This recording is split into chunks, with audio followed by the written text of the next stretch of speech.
ሰላም ጤና ይስጥልን። ይህ ኢትዮ ማለዳ ነው። በያላችሁበት ሰላማችሁ ይብዛ። በካማሺ ዞን አሳዛኝ የሚባል ድርጊት ተፈጽሟል። 16 ሰዎች ተገለዋል፣ 14ቱ ደግሞ ቆስለዋል። ከዚህ መካከል 6 የሚሆኑት ደግሞ ህፃናቶች ናቸው። ፖሊስ በታሰሩ የጤና ባለሙያዎች ላይ ለምርመራ የጠየቀው 12 ቀን በፍርድ ቤት በኩል ተፈቅዶለታል። ከዚህ ጋር በተያያዘ ስራ ያቆሙ ሙያተኞች ከስር ተሰናብተዋል። በምትካቸውም አዲስ የቅጥር ማስታወቂያ እንዲወጣ ተደርጓል። ቀሪዎች ደግሞ የይቅርታ ፎርም እየሞላችሁ መግባት ትችላላችሁ በሚል አገዛዙ ፕሮፓጋንዳውን እየቸረቸረ ይገኛል። በዋሽንግተን ዲሲ የእስራኤል ኤምባሲ ሰራተኞች በተተኮሰባቸው ጥይት ተገደሉ።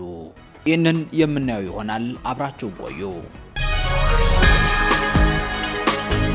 በካማሺ ዞን አሳዛኝ የሚባል ድርጊት ተፈጽሟል። 16 ሰዎች ተገለዋል፣ 14ቱ ደግሞ ቆስለዋል። ከዚህ መካከል 6 የሚሆኑት ደግሞ ህፃናቶች ናቸው። በካማሺ ዞን 16 ሰዎች ተገድለዋል፣ 14ቱ ደግሞ ቆስለዋል። በቤኒሻንጉል ጉሙዝ ካማሺ ዞን በኦሮሚያ ክልል ጋር በሚያጎራብተው ቀበሌዎች ታጣቂዎች ባደረሱት ጥቃት 6 ህፃናትን ጨምሮ ቢያንስ 16 ሰዎች መገደላቸውና 14ቱ ደግሞ መቁሰላቸውን ነዋሪዎችና አንድ የክልል ምክር ቤት አባላት ገልጸዋል። በተፈጸመው ጥቃት ሸኔ ሲሉ የሚጠሯቸው የኦሮሞ ነጻነት ሰራዊት ታጣቂዎች እንደፈጸሙትም ተናግረዋል። ታጣቂዎች በቤኒሻንጉል ጉሙዝ ክልል ምሽጋ ወረዳ የሚገኘውን አንገር ሚጤ ቀበሌ በመግባት ጥቃት የፈጸሙት ትላንት ሮብ ግንቦት 13 ሲሆን ከንጋቱ 12 ሰዓት ገደማ ጀምሮ መሆኑን ነዋሪዎችና የክልሉ ምክር ቤት አባል ሌሜሳኒኖ ተናግረዋል።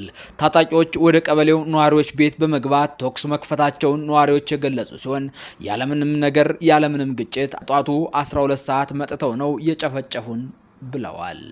ቤተሰቦቻቸው የተገደሉባቸው ሌላ ነዋሪ በበኩላቸው ደግሞ ንጋት የጀመረው ጥቃት ቀን ሙሉ መዝለቁንም ተናግረዋል። ከዚህ ጉዳይ ጋር በተያያዘ ህዝቡን እየመራው ነው የሚለው ብልጽግና ቢሆን ጭፍጨፋው ፈጸመ የተባለው የኦሮሞ ነጻነት ሰራዊት ሁለታቸውም ያሉት ነገር የለም። ፖሊስ በታሰሩ የጤና ባለሙያዎች ላይ ለምርመራ የጠየቀው 12 ቀን በፍርድ ቤት በኩል ተፈቅዶለታል። ከዚህ ጋር በተያያዘ ስራ ያቆሙ ሙያተኞች ከስር ተሰናብተዋል። በምትካቸውም አዲስ የቅጥር ማስታወቂያ እንዲወጣ ተደርጓል። ቀሪዎች ደግሞ የይቅርታ ፎርም እየሞላችሁ መግባት ትችላላችሁ በሚል አገዛዙ ፕሮፓጋንዳውን እየቸረቸረ ይገኛል። ይህ በእንዲህ እንዳለ ሰሞኑን የጤና ባለሙያዎች በመላው ኢትዮጵያ እያካሄዱት ካለው የስራ ማቆም አድማ ጋር በተያያዘ በጸጥታ አካላት የተያዙ ባለሙያዎች ዛሬ የፌዴራል መጀመሪያ ደረጃ ፍርድ ቤት አራዳ ምድብ ችሎት መቅረባቸውም ተሰምቷል። የፌዴራል ፖሊስ በክሱ ሰነድ ተከሳሾች ሁከትና ብጥብጥ በማነሳሳት ወንጀል እንደተጠረጠሩም ገልጿለኝ።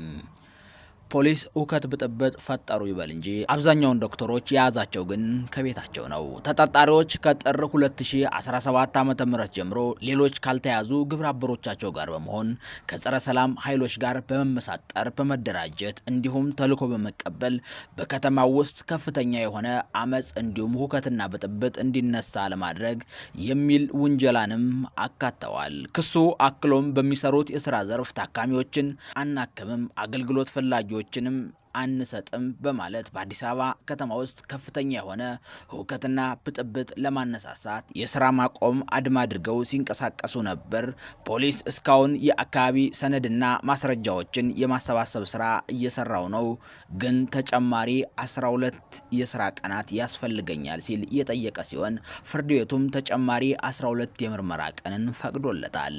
ተጨማሪ ቀን እንዲጠይቅ ያስፈለገኝ ምክንያት ብሎ በፖሊስ በኩል የቀረበው ምክንያት ደግሞ ተጠርጣሪዎች ሲሰሩበት በነበረው ሆስፒታል ውስጥ በሕክምና መስተጓጎል ህይወታቸው ያለፈ በርካታ ሰዎች ስለመኖራቸው ለዚህ መረጃ ከተለያዩ ሆስፒታሎች ለማሰባሰብ በሚል 12 ቀናት እንደተጠየቀም አድምጠናል። ላለፉት 2 ዓመታት ስራ ላይ ያልነበረችውና በቢቢሲ ፎከስ ኦን አፍሪካ ፕሮግራም ላይ በመቅረብ የጤና ባለሙያዎችን ድምጽ ያሰማችው ዶክተር መሐሌት ጉሽ የታካሚዎች ህይወት ማለፍን በተመለከተ የቀረበውን ክስ ስራ ላይ እንዳልነበረች በመጥቀስ ስትከላከል ፖሊስ ያንቺ በውጭ ሀገራት ሆነው ከሚንቀሳቀሱ ጸረ ሰላም ኃይሎች ጋር በመተባበር የሚል ወንጀላንም አቅርቦባታል።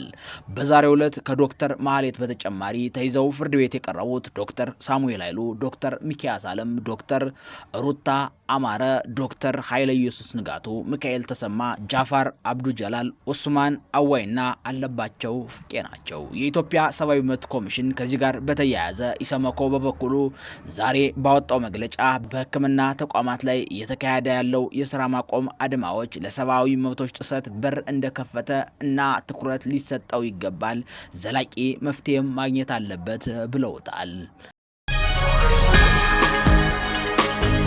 በዋሽንግተን ዲሲ የእስራኤል ኤምባሲ ሰራተኞች በተተኮሰባቸው ጥይት ተገደሉ። ዩናይትድ ስቴትስ የሚገኘው የእስራኤል ኤምባሲ ሁለት ሰራተኞችን በመዲናዋ በሚገኘው የአይሁድ ሙዚየም በራፍ ላይ በተፈጸመ ጥቃት በጥይት ተመትተው ተገድለዋል።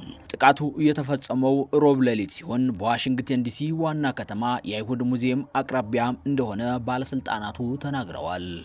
ሜትሮፖሊታን ፖሊስ ዲፓርትመንት ኃላፊ የሆኑት ፓሜል ኤ ስሚዝ እንደተናገሩት ባለስልጣናቱ በጥቃቱ ምክንያት የ30 ዓመቱን ተጠርጣሪ ኤልያስ ሮድሪጌዝ ባለን የቺካጎ ኤሊያኖን ግለሰብ በቁጥጥር ስርም አውያለው ብለዋል። ስሚዝ በአንድ የዜና ኮንፈረንስ ላይ እንደተናገሩት ከተኩሱ በፊት ተጠርጣሪው ከሙዚየም ውጭ ሲንቀሳቀስ እንደነበርም ተስተውሏል ብለዋል። ወደ 4 ሰዎች ቀርበው ሽጉጥ በማውጣት ተኩስ ከፍተዋል። ይህ ሮድሪጌዝ በእስር ላይ እያለ ነፃ ፍልስጤም ብሎ ዘምሯል። ለጥቃቱ ምክንያት ስለተባለው ማብራሪያ ግን አልገለጹም። የዋሽንግተን ዲሲ ከንቲባ ሙሬል ቦሰር ለጋዜጠኞች እንደተናገሩት አስተዳደራቸው በከተማ ውስጥ የሚፈጸሙ ጥቃቶችንና የጥላቻ ንግግሮችን አይታገሱም ሲሉም ተደምጠዋል። ቦሰር ምንም አይነት የሽብርተኝነት ድርጊት አንታገስምና የሚቀጥሉት ቀናት ሳምንት ውስጥ እንደ ማህበረሰብ በጋራ እንቆማለን፣ ጸረ ሴማዊነትን እንደማንቀበል ግልጽ መልእክት በመላክ ይህንን እናደርጋለን ሲሉም ተደምጠዋል። በአሜሪካ የእስራኤል አምባሳደር ይችል ሌተር እንዳሉት ማቾች ለመጋባት እየተዘጋጁ የነበሩ ቆንጆ ጥንዶች ናቸው ሲሉም ገልጸዋቸዋል። ወጣቱ የሚቀጥለው ሳምንት ኢየሩሳሌም ውስጥ ለሴት ጓደኛው ጥያቄ ለማቅረብ በማሰብ በዚህ ሳምንት ቀለበትም ገዝቷል ሲሉ ሌተር ተናግረውለታል። በሙዚየሙ የአሜሪካ አይሁድ ኮሚቴ አባላት እንደተናገሩት ከቦታው ውጭ ሊነገር የማይችል የጥቃት ድርጊት መፈጸሙ በጣም አዝነናል ሲሉ ገልጸውታል።